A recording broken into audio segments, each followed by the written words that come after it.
And welcome back to Love Your Food. We have been playing around with sourdough a little bit recently, so this week we're bringing you this recipe for a sourdough naan. Now this is an Indian flatbread that you'll typically find at Indian restaurants. Now before we get started, I'd like to remind everyone that we have an affiliate link with Chef's Temp. If you need a kitchen thermometer or meat probe, please check out the link in the description below and use code LOVEYOURFOOD on checkout for 15% off your order. In the meantime, here's our ingredients. So we've got our sourdough starter. You can use discard for this. Some flour, some yogurt, some milk, some butter for the end. We're going to paint some butter on there. Some baking powder, and some salt. Quite a simple recipe, honestly. First thing we're going to do is mix in our dry ingredients. So here is our flour, our baking powder, and the salt. Now you do want to make sure, for anything bread related, typically you want to measure by weight. So we're going to put in the description below, we're going to put the instructions on the weight of everything. You can use volume, it's just not as accurate. So to our sourdough starter, and again, we're using discard for this, so this was not fed recently, it's not like at its peak, it's basically sourdough starter that needs to be fed. We're going to add our other liquid ingredients, so in goes the yogurt and in goes the milk, and it should be room temperature milk.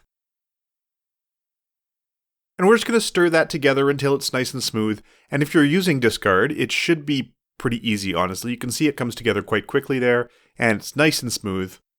And then to this, we're going to add our dry ingredients. So once that's nice and smooth, you can see there the nice frothy sourdough starter with the milk and the yogurt, and in goes our dry ingredients. So that's the salt, the flour, and the baking powder.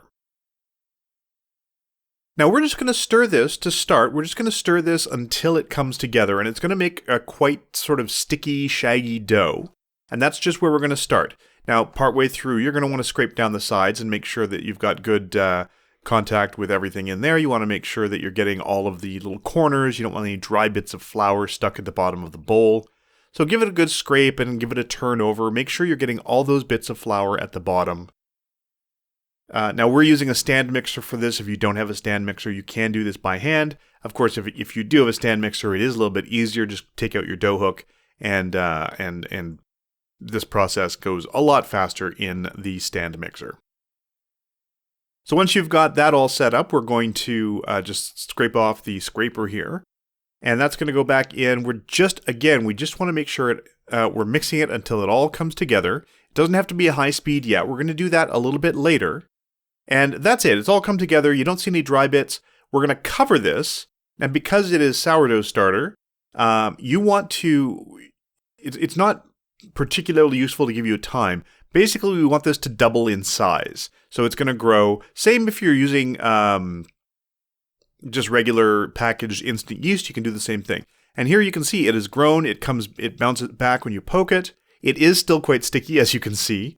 So what we're going to do now is you can either knead it by hand, or you can put it again in the dough hook, and give it a good knead for a couple of minutes on medium. So this is for our KitchenAid. This is about a 4.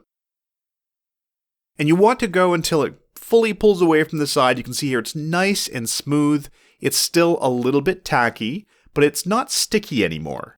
So you just want to make sure that it's a nice cohesive dough, nice and smooth. It's got that silky texture on the outside. And it's got some nice gluten development from that kneading from the dough hook. Again, you don't have to use the KitchenAid for this. You don't need to use a stand mixer. You can do this by hand. It's just a little easier if you've got the mechanical assistance. So you're going to turn that out onto a lightly floured surface. And we're just going to basically make sure we're getting most of the air out. We want to punch it down just a little bit. Make sure that there's no big bubbles of air in there or anything. And then we're going to roll this up. So we're just going to scrape it off of the surface here and roll it up and make it into a ball so that we can divide it up.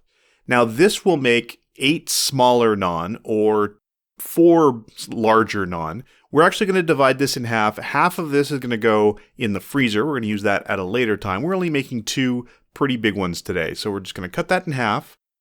And half of this is just going to go away into the freezer. And the other half we're going to divide into two balls. So that half is going to go away. The half that we have left, we're just going to form that into a ball and then cut that as close to half as we can. And we're going to form each of those two halves into balls. So we're just going to sort of gather them together and make sure they've got a nice smooth top and a seam at the bottom. You want to give them a little pinch at the bottom.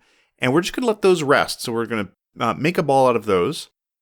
And we're just going to let those sit aside and rest for a little while. And that will help the gluten relax a little bit. It'll make it a little bit easier to work with them. So we're just going to set those aside and let them relax. Once they've sat there for, 10, maybe 15 minutes, we're going to pull them off the surface here and again onto the floured surface. We're going to plop it down and we're going to roll this out basically as thin as we can get it. 1/4 inch thick, 1/8 of an inch thick, whatever you can do. It is a fairly tight dough, so it's going to spring back. You can see here it does spring back pretty easily, but it does work out quite nicely. So you can get it quite thin. And when it hits the pan, it is going to puff right up. So that's the action of both the yeast and the baking powder. So you're going to see that it has quite a lot of spring to it once it hits that heat. So we're going to brush it with our butter, and we're using a cultured unsalted butter. You can use clarified butter or ghee for this as well, and that would be a little bit more authentic probably. And we're just going to pop that into our medium-high heat cast iron. And while it's cooking on one side, we're going to add the butter to the other side. You can see already bubbles are coming up. And it's starting to cook quite thoroughly. After a minute or two on one side, we're going to flip that over. You can see you get some nice color on one side, and we're going to flip it over once it's done, basically. And you can see great color on the other side as well. You've got those little bubbly parts that are crispy, and if you get some little thin spots, that's fine too. You can brush it with a little bit of butter when it comes out of the pan as well, and it's going to be just that little extra richer. It's great. And you can see it nice and fluffy on the inside, those nice crispy bits on the outside. It's honestly really delicious, quite easy. And if you have sourdough starter, really a nice way to use it, especially if you're just using discard. But again, you can use this with instant yeast if you like. If you like this recipe, please do like and subscribe. And if you have any recipes you'd like to see Chef Caleb try on the channel, please let us know in the comments below. We'd like to thank our patrons over on Patreon. If you'd like to support us there, you can find the link in the description below. And remember to love your food.